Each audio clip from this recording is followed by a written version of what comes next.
இன்று நம்ம செய்ய போறது முட்டை மசாலா.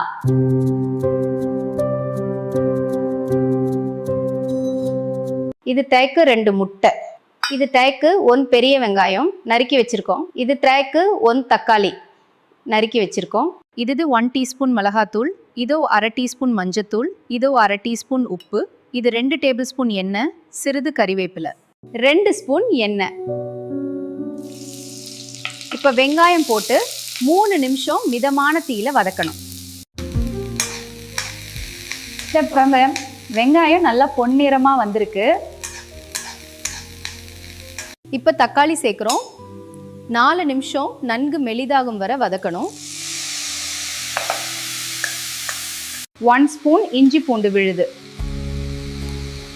வாசனை போகும் வரை 2 நிமிஷம் வதக்கணும்.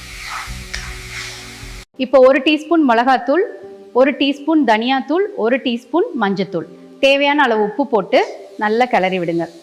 வேக வைத்த முட்டை இப்போ சேர்க்குறோம். 5 நிமிஷம் மெதுவாக கிளறி வேக வைக்கணும். ரொம்ப சுவையான முட்டை மசாலா ரெடி.